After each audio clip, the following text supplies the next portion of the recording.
Good morning, good afternoon, good evening, whichever part of the world you are joining today from. Welcome to the third session of the Speechcraft course, Communicate to Lead.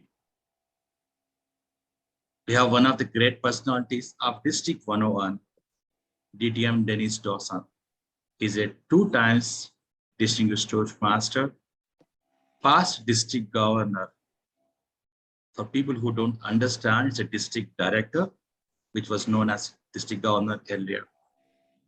He's also past District Champion of Tall Tales and Humorous Speech Contest. Let me invite on the virtual lectern, DTM Dennis Dawson, who is going to give an education session today. Over to you, Dennis. Thank you.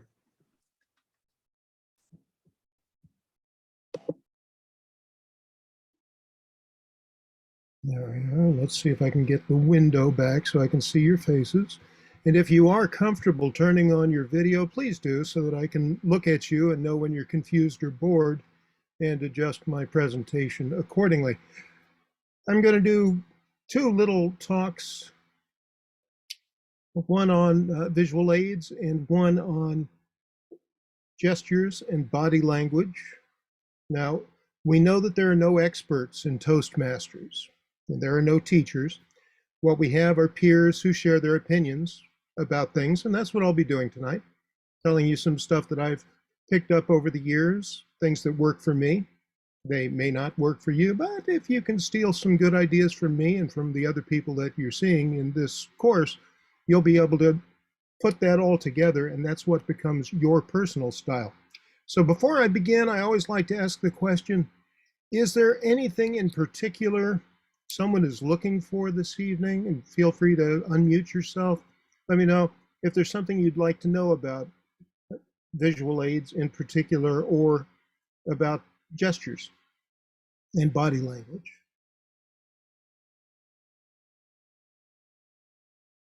All right, well, as we continue, there will be time for questions and answers in the middle and at the end. And I'll make some stuff up if I have to. That's okay. Now, where is my control window? There it is. All right. So we will begin talking about visual aids. First off, I want to talk about using slides effectively, and then we'll talk about how to use props when you're giving a live speech. So, first of all, when you're creating your slideshow, there's absolutely no reason you should go out and reinvent the wheel. There are lots of templates out there that look really nice. So for this evening, I told Jaymol I wasn't going to do a lot of elaborate presentation or preparation. So what I did was go find a template out on the web, and I used that.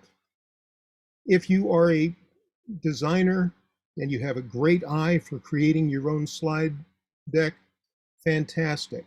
If you're not, go out, find one that looks good to you and use that. All right, now, it used to be back in the day that you would take your Kodachrome and you would go out and you would snap pictures, and then you would take it over to the photomat. Yeah, the photomat was great because they could get you your slides back in a day. And if the slide didn't look right, well, you just got out your camera again, you went and took another photograph, you took it over to photomat, and a day later you got the next one. Well, today slides are free, all right? There is no reason to be miserly when you're putting together your presentations. You should feel free to use as many slides as you possibly can, because ideally, every slide is going to be displayed certainly no longer than a minute, but ideally for about 20 seconds. Now, it might sound like a lot of switching around, but actually it's very comfortable. 20 seconds is the time it takes to say about 3 seconds. I'm sorry, 3 sentences. There we go. It's the tactic that they use in Pachakcha. It's spelled like Pechakucha, Pachakcha presentations. A pachacha has got 20 slides, each is shown for 20 seconds, for a total of 6 minutes and 40 seconds. Now, if they keep everybody to that 6 minutes and 40 seconds, you can get 8 presentations per hour. And so a pachacha night is usually about 2 hours. You get to see 16 different speakers do a really dynamic talk, and the slides are going by, boom, boom, boom. This is so much better than what we call death by PowerPoint. So we always want to prefer pictures over text. Visually, they're more interesting. They can say a lot with just a glance. If you've ever seen a presentation where somebody is essentially reading the words that are up on the screen, that's what we know as death by PowerPoint. The slides should be there to enhance what you're saying. They are not there to replace the speech. So you should use very few words. But when you must use text, use as few as possible. If your audience is reading your slide, they're not listening to you. So give a keyword or phrase just to give them a taste. You're going to give them the full content in your speech. Now, those of you who aspire to give TED Talks should note that a typical TED slide deck might have a total of 14 words displayed in the entire 18-minute presentation. And don't try to impress people with your vocabulary. You won't impress them, you'll just distract people because they'll be puzzling in their head over the text and not listening to what you're saying. Like you're doing right now. You're not listening to me, you're reading this and trying to figure it out. I know it, I know it. So don't make people decipher your slides. You want it to be something they can consume nice and quick so they immediately snap back, intrigued to listen to what you have to say. Now, both vocally and even more importantly, visually, your sentences should be short and not complex. If your audience has to read a sentence more than one time to get the meaning, you've lost them and you won't be able to get them back. Now, similarly, you have to beware of using very busy charts. I frequently see people include charts in a presentation that would be hard to read on paper, but they're impossible to read over Zoom or when you're sitting in an audience and they're projected up on a screen. You want a chart that anybody can understand at a glance, like this simple line chart. Looking at that, you don't have to know what the numbers are. You know that, hey, something's going up. Generally, things that go up are good. And if you want people to agree with you and think something is good, you put that in red. I don't know why that's true, but it is. You would think that red is stop, bad, danger, but in fact, all of those things are what make it sexy. So whenever people see a red line or a red column on a chart, that's the one that they instinctively agree with. Nice red line.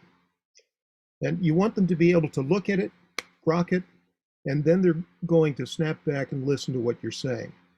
Always the goal. One time in a good slide deck, you're going to have a slide just like this.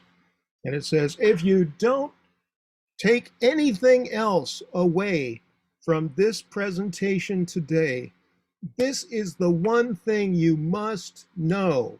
Boom, and you hit them over the head with it. That's the one time you can use a complete sentence in your presentation. So once you have your slide presentation put together, you're going to practice with it. Get used to the flow. When you're well rehearsed, you can anticipate what comes next in the slide deck, and you can start talking about it during the transition.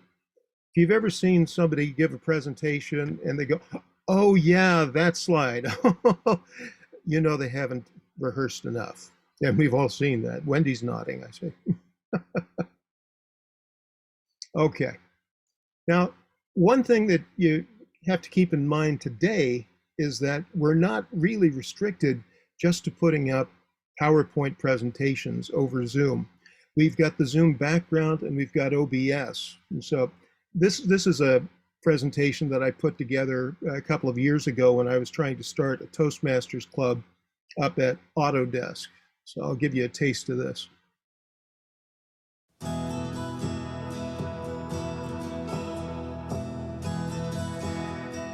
Toastmasters is a self-education organization where members work on communication and leadership skills in a safe and supportive environment. We all share a common set of goals, but the reasons we come to Toastmasters are as varied as the members themselves. Let me briefly share the reason I joined and have stayed with Toastmasters over a decade. Let me take you back to a dark time. It was 2003. I was a principal technical writer at Oracle in beautiful Redwood Shores, California. After years of unfettered, unregulated growth, suddenly the tech bubble burst. I was among the first people affected. I was out of work for a full year. I finally did find a job that I actually liked. I was writing questions for standardized high school exams. Unfortunately, that job paid about half what I'd been used to making. Then my former manager from Oracle threw me a lifeline. I joined her team at EMC, back in the technical writing trade. I dove into the work enthusiastically, happy to be back in my element. I spent the next couple of years kind of nose down in my cubicle. I was documenting SDKs and APIs, PDQ, AOK. I wanted to look busy all the time. I didn't want to get laid off again. Now, the office was relatively quiet with few distractions, but about 10 feet from my desk was this large conference room. Every Tuesday at noon, there was a different sort of meeting, unlike the others that they had throughout the week. For one thing, people laughed all the time. And every few minutes, there'd be this raucous applause. Afterward, people walked out smiling. It was uncanny and a little weird. I wondered who they were, and I wondered how I could get onto that project, whatever it was. Then one day, I saw a flyer in the break room. It was an invitation to a Toastmasters open house meeting. On the flyer were the two sweetest words in any language: free pizza. Now, I can't resist my favorite kind of food, free. So if whatever this Toastmasters thing was, I was all in. Now, I know you'll want to know, yes, the pizza was good, 6 varieties, including barbecued chicken. While I tried one slice of each, I listened to an interesting speaker. He talked about how Toastmasters had helped him to improve his public speaking and the practical advantages he gained by becoming a member. Guests were then invited to participate in table topics, a round of impromptu speeches. I've never been afraid of public speaking. I volunteered right away. I was asked how Toastmasters might change my life, and as I tried to answer, I choked up. It dawned on me that I didn't know any of my coworkers. I was going to work and going home day after day, but I wasn't having any fun. So I became a Toastmaster and everything changed. I got to know managers and interns, salespeople and engineers, young people and seasoned veterans. While I only occasionally saw these people on the job, we became good friends and peers thanks to Toastmasters. Now, I was unafraid of public speaking. That doesn't mean I was good. So in Toastmasters, we learn by giving prepared speeches that focus on development and delivery. Every speech is immediately evaluated. And then we also do those table topics, impromptu speeches that require us to think on our feet. My skills improved quickly. In fact, I gained a reputation at EMC for my speaking ability. I was chosen to represent the company at international conferences. I traveled to Paris, Jerusalem, Milan, London, and even Amsterdam. Eventually, my department was laid off, and I had to start the job search all over again. But thanks to table topics, I breezed through job interviews. I don't always get an offer, but the interviews go well. I easily found jobs at VMware, Cloudera, Omnisci, and now here I am at Autodesk. The skills I learned in Toastmasters have informed and improved my personal and professional success. It would be selfish of me to join Autodesk and not share this program with you. I want us to charter a new Toastmasters chapter right here in Autodesk this very month. So how about you? Are you ready to take your speaking and leadership skills to the next level? Do you want to gain more confidence and the ability to persuade others? Are you ready to make those changes now? Join the Toastmasters of Autodesk Slack channel to learn more about how you can put the Toastmasters program to work for you.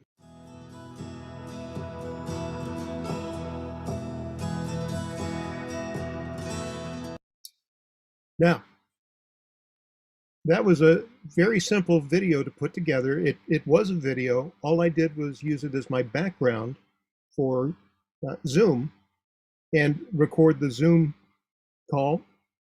Bing, bang, boom, you've got the video. The program that I used for the whiteboard drawing is called Doodly. And if you watch, you can pick up Doodly for about $64 for a lifetime subscription. If you buy it any other time, it's a monthly subscription. It costs you like $200 a year. So watch for that. If you can catch it on Facebook, you can usually catch that deal.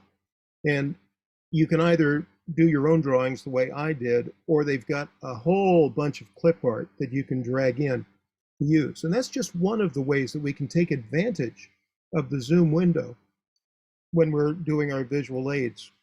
The fact is, a lot of clubs are going to start meeting in person, but so many clubs now have international members. The idea of having a hybrid meeting or an all Zoom meeting is not going away anytime soon. So we should be reveling in the opportunities that Zoom gives us rather than being angry that we're not meeting in person the way we used to do things. So being able to adjust to the hybrid meeting, being able to take advantage of Zoom is one of the best ways you can improve yourself as a public speaker out in the real world. Because right now, I know in my company, every meeting is on Zoom and every meeting needs to be prepared as if it were going to be there. All right. About that. Toastmasters is a self-education organization where members.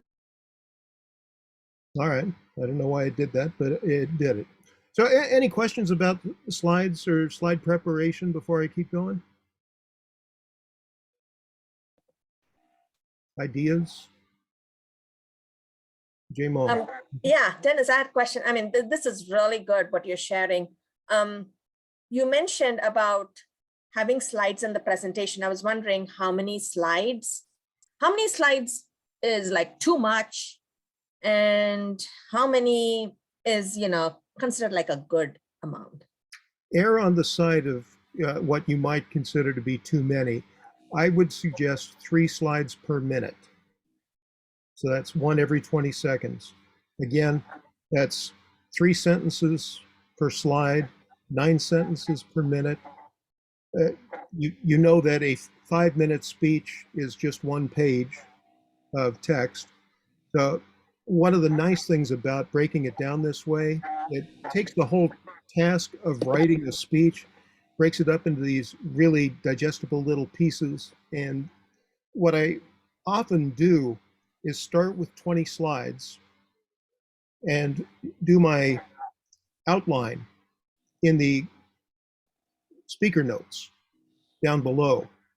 And I know that I'm going to have that magic rule of 3 in there. So there are going to be 3 points. I'm going to have an introduction. I'm going to have a conclusion. I usually have an inkling about something I want to do there without having it fully fleshed out. So I can start writing in the middle of the speech if that is more comfortable to me.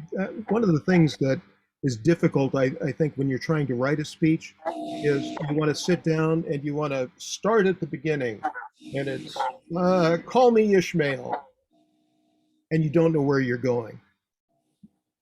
If you start in the middle of the speech and get your main points down, it's a lot easier to see what your introduction and conclusion should be in support of your main points.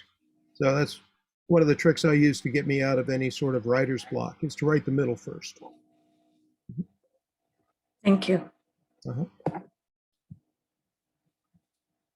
Okay, let's say a few things about when you're giving a speech. One sec. I think there's one person who raised her hand. Was that Namita? Yes. Hey, hi, Dennis. I wanted to know how to speak in a slow pace and maintain that pace without speaking fast, because whenever I speak a 2-minute content, I speak in 50 seconds. So like you are presenting that, how did you practice that, or is it naturally coming to you? Well, once again, 20 seconds is the amount of time it typically takes to say 3 sentences. And you might have noticed in the video, there were a couple of times I waited for the image to change before I continued. There was a lag of maybe 1 second while I was watching for the transition. So you can be pretty close, but the most important thing, of course, is to rehearse again and again and again. I practiced that many times before I actually did the live presentation of it. And again, I did start with a live presentation with that video running in the background. I later re-recorded it so it would be a little more polished for the video. But no, it worked fine when I did it live. But I definitely knew which slides I needed to go a little faster, and I knew which ones I could slow down just a little bit to help the timing match up.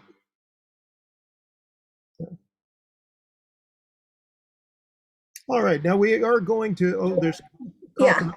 Everybody's named Kalpana today, I notice, if they're not Jaymol. So sorry. The coordinator names, Dennis. Sarika has raised her hand. Yeah. She has a question for you. Hi, Dennis. Good morning from India. I have a question as to how can a presenter assess the reaction of the audience in this virtual world? So when you're giving a presentation and when you're not able to see, like for me, example, I have switched on my videos for a number of reasons. Where do you draw the line? Like, how do you assess the audience's reaction? Well, couple of things here. First of all, this is why I did ask everybody to turn their video on. When you're in a contest, they have everybody turn the video off so that the speaker isn't interrupted or distracted while they're speaking. Any other meeting, everybody should have their video on while the speaker is up there so that we can see the responses. Now, if you're in a situation where everybody's got their video turned off, you just have to have an ego as big as mine. If I can't see people's reaction, I assume they love what I'm saying. Okay. Yeah. And it's actually a good thing to get into your head. No one in your Toastmasters audience wants you to be bad. Nobody wants you to fail. Everybody wants you to be good. They want it to be a great speech. They want to be entertained by it. So just get up there and give the best speech you can. If you've put the right amount of effort into it and you put the enthusiasm into it, everyone is anxious for you to do well. So if you can't see them, assume you're perfect and they love you. Fake it till you make it. You will often hear me, well, fake it till you make it works for me, yes. You're often going to hear me talk about evaluations and the importance of being honest and giving real feedback in evaluations. That's one of the dangers when we're working in this virtual world. We can't always see that people are on their phone, people are doing their Wordle of the day or whatever while you're speaking. And we think that we're doing better than we actually are. So it's up to the evaluator to point out areas for improvement, areas where they might have lost focus on the speech or something along that line, so that we continue to evolve even though we're stuck in this virtual Zoom land and the barriers it has for observing our audience and having them observe us. All right. So let's talk about live props. Now, one thing to keep in mind, any props you use must enhance your speech, not replace it. So if you rely on a whole bunch of clutter and bringing everything but the kitchen sink out on the stage, it's going to disappoint you and the audience when you finally get the reaction that you're looking for. So as you come up with the props you're going to use, be sure that they're nice and portable, that you can, if you have many props, you can roll them out there, set them up quickly, and most importantly, after you're done, you can break them down and get them off the stage quickly so that the next speaker can get up there.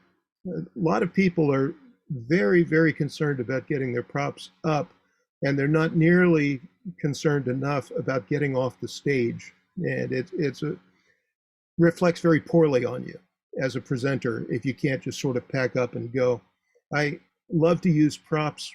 I've done several presentations where I use essentially large greeting cards. These are greeting cards made out of refrigerator boxes where I can open it up, set it up, and effectively have a set behind me. And I do them as pop-up cards so that I've had a fireplace, for example, and a Christmas tree at the card, set them both up, and when my speech is done, I fold them and I'm off. And that, for a contest speech in particular, that's impressive to the judges when you've thought that through so that you can set up and break down within the confines of the time of your speech. So pay attention to that sort of thing.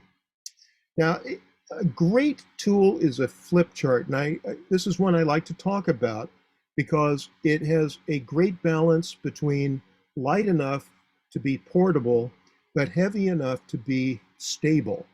So a lot of times people have very light things or loose pieces of paper or what have you, and they're not necessarily going to be,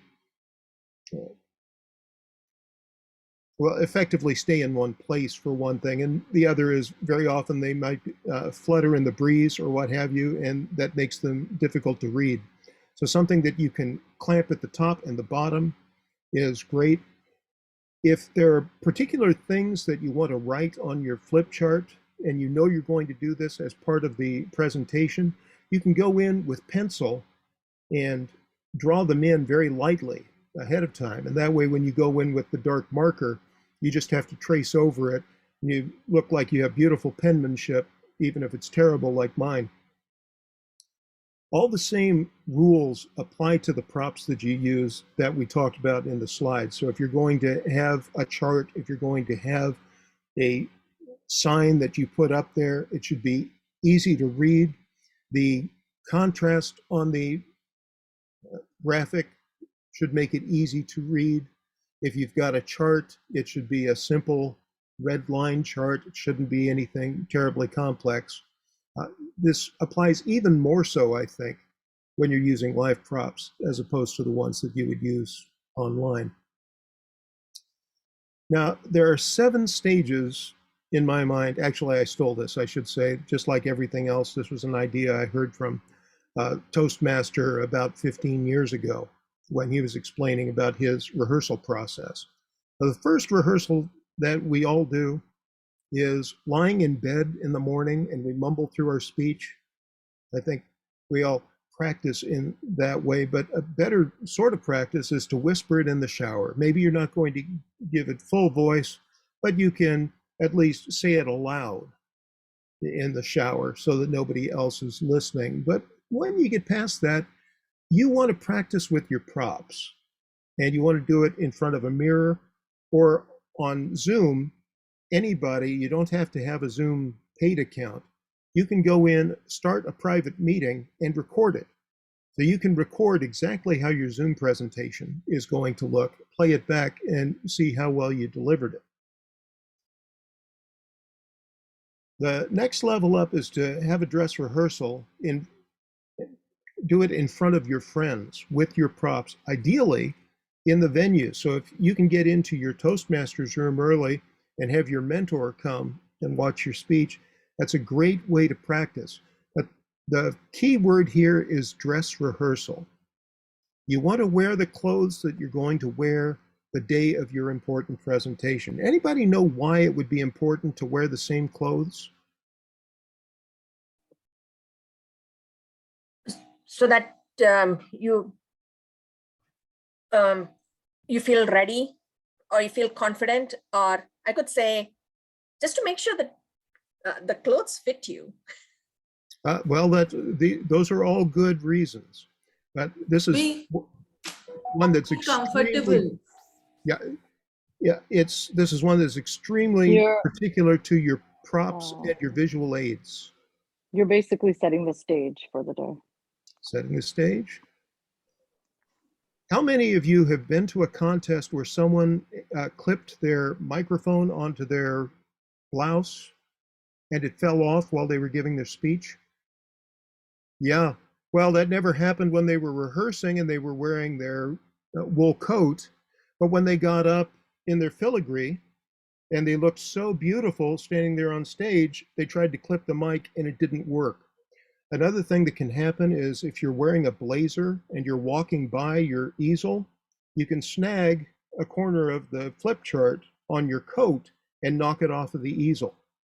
So you want to practice in the clothing you're going to wear so that you know if there are any gotchas, if there are any potential mistakes that you're going to make as a result of the clothing that you have on. I can name 10 different times when the clothing has made a difference in the presentation. Some people, they wear very heavy clothing because it's cold in the place where they're rehearsing, and then they get up on stage and they're sweating like a dentist up there because they didn't know that the lights were going to be so hot. That's why it's important to practice in the venue. Now, even better is to do a dress rehearsal with your friends and your props in the venue. So everybody is there to give you the feedback.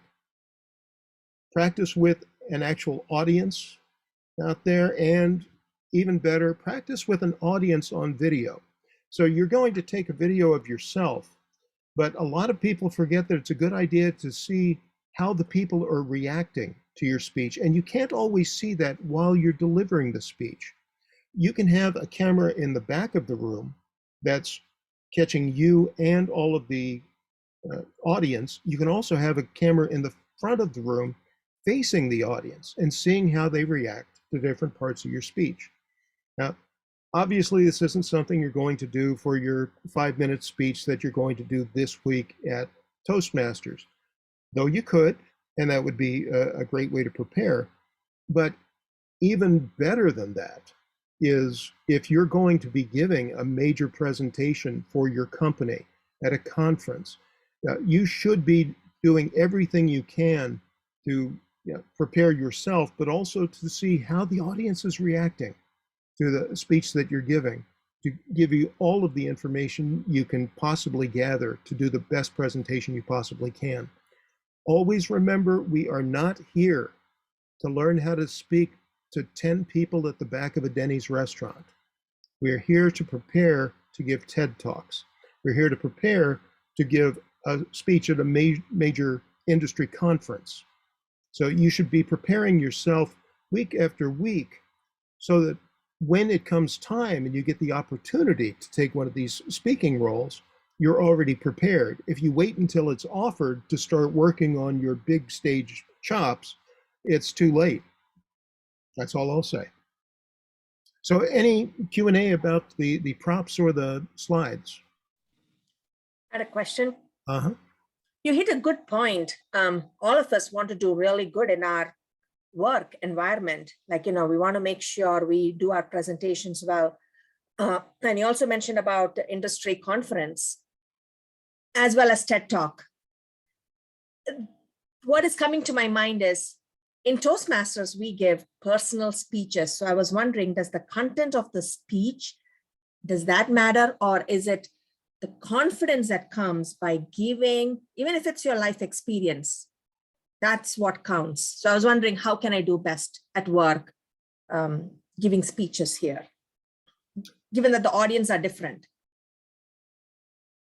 I don't know that the audience is all that different. The skills we learn at Toastmasters have to do really with delivery, don't they? And writing a good speech, writing it well.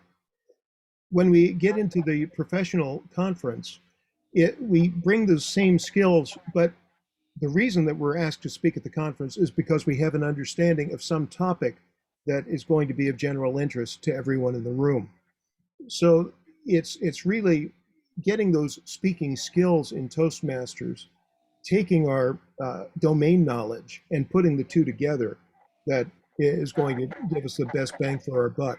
And there's absolutely no reason, unless you're dealing with proprietary information, that you shouldn't do your professional speeches from your job at your Toastmasters club and get feedback. Even if they don't understand the deep technical stuff that you're talking about, they can certainly follow your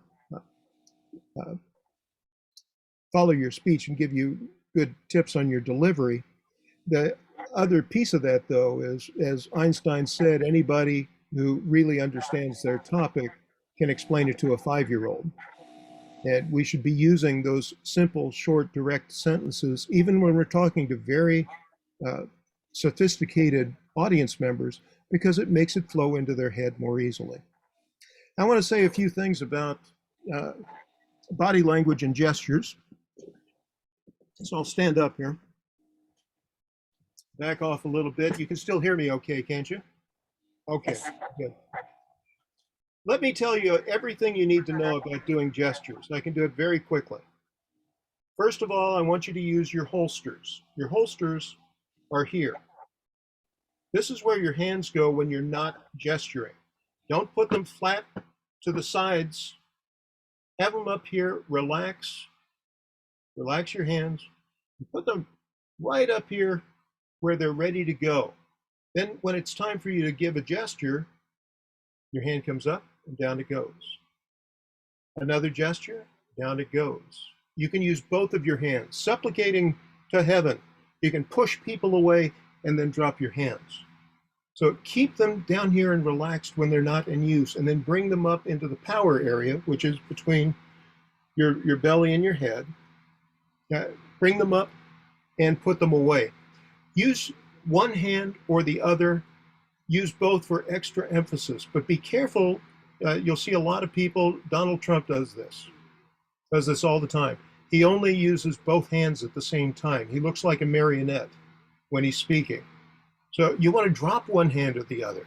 And if it doesn't come naturally to you, if you tend to use both your hands at the same time, you need to force yourself to get them down and vary that so that you have a nice variety of your gestures as you go. You also need to know that you should not ever point with one finger.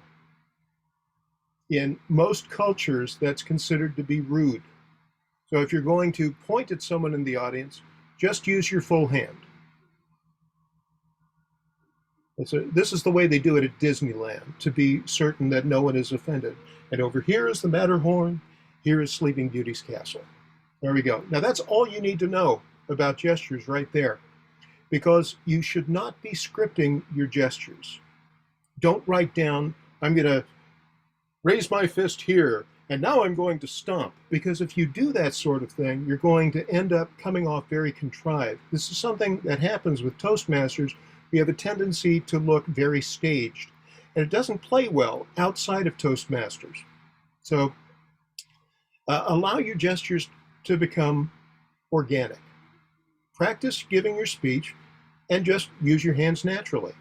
If you find a gesture that works particularly well, then you'll keep that in. So for example, I was giving a speech where I said, I watched him eat the pig complete, the bones, the hooves, the tail. And I did this tail gesture. It was completely out of the thin air. I hadn't planned it at all, but I said, ooh, I like that. So I remembered every time I did the speech from then on, I said the bones, the hooves, the tail. And it came organically. It always felt natural because it was a natural gesture. One way to be sure that your gestures remain natural is to always visualize your environment very carefully. If you have a good sense of where you are in the world of your speech, then you're going to behave as if you were in that world. So if I were giving a speech where I was trying to get down a very narrow alley and there's barely room for me to get through, what was I going to do? Well, I've just destroyed the walls, haven't I? At that point. But if I'm thinking, oh, I need to get through this alley, what am I going to do? Then I've got my hands in here and I'm maintaining the illusion, not just for the audience, but for me. And that helps me to keep my gestures natural. Now, people in Toastmasters say use the stage, and many times they interpret that to mean walking over here and walking over there and walking, and pacing back and forth. Well, that is not what we want to do. It is important to take advantage of your space, But if you're in a conference room that's got a foot on either side, there's absolutely no reason you can't just stay in one place and give your speech. No one ever said to Steve Jobs, hey, great commencement speech, but you stood behind the podium the whole time and that ruined it. No, we use the stage that's available to us. So if we have a very large stage, I might use certain sections of the stage to represent certain things. And you've heard of this, I'm sure. You can use it to represent time. This is my youth, my college, and then my adult life, right? But it can be used for other things. This is my home, this is work, this is church. And as you go between those different areas of the stage, you can have the audience go with you to those different areas. Now, you have to be consistent though, and you'll see people do this every now and again. I went to the grocery store, then I went to the mall, then I went to 7-Eleven, and I forgot that I needed something at the grocery store. I had to go back and get myself some diapers. Well, if that's true, go back to the grocery store. Don't stay in 7-Eleven and do it. Now, let's say you have more than 3 venues and you need to get rid of one of these places. You can actually erase it. You say, well, that 7-Eleven, that was demolished in 1983. So I've just taken the 7-Eleven and destroyed it. And now I can use that area of the stage for something else. Last thing I'll talk about is eye contact. When we're speaking in a live situation, it's very important that you maintain that eye contact with the audience. On Zoom, we just have to remember to look at the green dot on the screen or look at the webcam, and we should do that. I tend to keep my notes right underneath the camera so that I can read my notes and not be looking off to the side and have people wondering what I'm looking at. It seems as if I'm actually looking at the audience when I'm not. In a live audience setting, there are 2 big mistakes people make. One, they get afraid and they don't want to look anybody in the eye, so they look over everybody's head. And that is pretty obvious, actually, if you're sitting in the audience. So you want to avoid that. Another thing they do, well, I need to look everybody in the eye, so I'll go ahead and look at everybody in the eye, and then I'll start over again. And they end up looking like a lawn sprinkler. No. The most effective thing to do is to walk towards someone, look at them, complete a thought, and when you finish that sentence, you move on to someone else, and maybe you'll take a step toward that person. But you shouldn't move unless you've got a purpose for moving. You should only move to a new situation when you're in a transition, when you're moving on to a new point.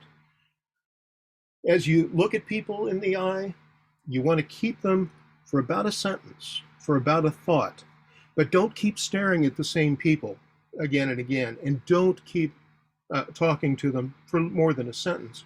That's going to make them really uncomfortable and creeped out. So keep that in mind. You want to keep moving between the people, vary it, don't just go left to right, look around the room. Eventually, you're probably going to find somebody who's really enjoying your presentation, and they're giving you a big smile, and you can rest on that person a little more than the rest of them. But the idea is to mix it up, make it natural, and if you practice this, it becomes comfortable when you get into a big stage setting. If you don't practice when you're in your Toastmasters club, it can be really daunting the first time you get the opportunity to speak to a big group. Any other questions about your body language or gestures or anything else we've talked about tonight?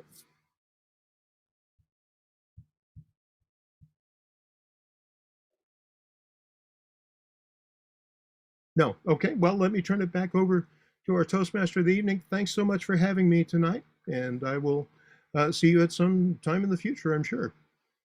Thank you very much, DTM Dennis Dawson. If it's possible, can you give the virtual handout as a PDF or whatever form you can give for the presentation? Sure, I can share the slides. Yeah. Thank you. Thank you very much. One last time, does anybody have any question for DTM Dennis Dawson? Thank you. Thank you very much, Um, Dennis. Thank you for being here. Jaymol. Yes, I want to ask. I know there are some questions you have. Can you please ask Dennis, because he is really expert in it. There's no wrong or incorrect question.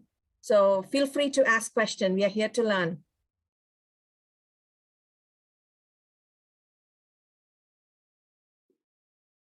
Going once. Dennis, I have a question. Sarika here. Yes, huh? Uh, is there something like bad body language? Bad body language would be anything that makes you uncomfortable or anything that makes the audience uncomfortable. And really, you should be focusing on whether it feels right and natural to you. I would say any time that things have gone wrong, certainly for me, it's because I am uncomfortable with what I'm doing. And as long as you're not doing something vulgar or inappropriate in a setting, that would be the only thing, something that feels unnatural to you. And a lot of times Toastmasters will do that because they receive an evaluation where someone tells them, oh, well, you should have done X, Y, Z. And they try it, it's not natural to them. And it might work for the person who suggested it, but it definitely didn't work for them. So, anything that is overly exaggerated, you'll see this a lot when I'm having a conversation. Are you really having a conversation? Oh, yes, we are having a conversation right now. It's so ridiculously overdone when you can just say, Mom, how you doing tonight? Oh, I'm feeling all right. Well, would you like something to eat? I wouldn't mind having a little nosh, maybe a bagel, that sort of thing. It doesn't take huge gestures to convey the character that way. Thank you so much, Dennis. I always had this question, but I never had an expert advice. Thank you. And you still haven't, but you did have a peer share what has worked for him in the past. Thank you, Dennis. Wendy, did you have a comment, question? Yeah, hi Dennis, what a treat. But the question I ask is, I know you're a technical writer and you already shared some tips on writing, because I feel like speech writing is backbone of giving a speech. So you said the overcoming writers will just start to, from middle or somewhere, get hooked and then finish the opening and the closing. Previously, I also knew how you gather ideas. You have a little book and you write down stuff. Do you have any other writing tips, just short, so you can pass on to us? Well, yes, you touched on something really important. Great speakers are great writers. And it all starts with the words. I have a club called the Prep Squad where we prepare for speeches. And the one thing that we spend the most time on is rewriting each other's speeches, where we will dig in on a sentence and suggest different order of words, different ways of conveying the same thing, making it simpler, making it more descriptive, and really hone our speeches that way. But if you're going to be a great writer, you have to be a great reader. So great speakers are great writers who are great readers. And the more people that you read, and a variety of things, a lot of people, you'll hear this statistic, they never read a book after they leave college. It's a ridiculous amount, like 50% of people say they never read a book.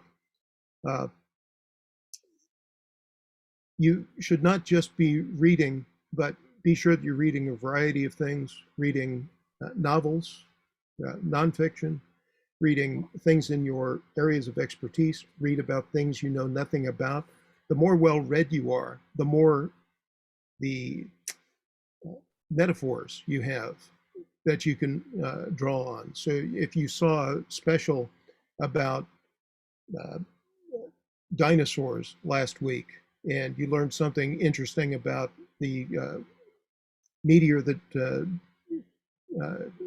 killed all the dinosaurs, okay, you can use that as a metaphor. one of your speeches. I replaced my Tupperware canister with something I bought from Amazon a couple of weeks ago. And the thought of the Tupperware, which we bought at a party and received 5 weeks later, versus Amazon, something that I bought online and received the next day, was such an interesting juxtaposition that I turned that into a speech. So paying attention to things, reading as many varied sources as you can, is just going to give you more to build on. Read. That's all I can say. Kranti, you have a question? Yeah, thanks, Dennis. So I have a question. We are giving a presentation to a customer, okay, but you have some serious content to cover, but the customer, the way he asks the questions is getting in tangent. You really don't want to deny him, but you want to get the content going. So how to handle these kind of situations when we want to make our executive presence felt? A couple of things that I do in that case. One thing to watch out for is that if you're giving a customer presentation and they start asking a bunch of tangential questions, part of the problem is that they're not engaged with the presentation that you're giving them. And so they want to take control. They want to entertain themselves at that point. So be certain that the presentations you put together have got extra buffer time built in for those comments during the speech. That means you have to really hone down and craft exactly what is it I want the customer to hear without fail. We've got to make these 3 main points. And you could start the presentation with those 3 main points and then give further evidence, right, as you continue the presentation. But you want to be sure that, boom, you've got these. And then in your conclusion, you say there's just 3 takeaways. 1, 2, 3. There we go. And any questions, and build it in. And you'll notice that I like to have time for questions in the middle of the presentation at a time that's convenient for me. But I don't want people to sit through the entire presentation and then, an hour later, they finally get to ask this question that was bugging them at minute 5, because that's all they've been thinking about for 55 minutes is when will I get to ask this question out there. So building in some time for interaction is really good. Also, when we do professional presentations, we forget that they have to be entertaining. If you can throw in some humor, if you can throw in a cartoon in the middle where you're making a point, but you're doing it in an amusing way, that's great. You can ask questions. You can have a poll if it's a large group setting where you ask, usually it's a leading question in terms of sales, where how do you think this is going to benefit you most? Because of its low price or because of the super value you receive? And get them to vote on reasons that they're going to buy your product. There are all kinds of things that you can do to mix it up. But yeah, I would caution you to pay attention to a situation where you're not able to keep them engaged in what you want to say all the way through. That means there are some ways that you can enhance your own presentation to make it more engaging. Thank you, Dennis. Anybody else have questions? Drupadeep? Anybody?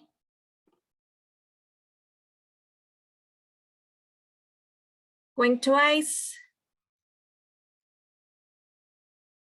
Going thrice? Back to you, Raghu. Thank you very much, Dennis Dawson, for the presentation and clarifying all the doubts. This is a certificate that we are trying to present for you. Thank you very much for being again.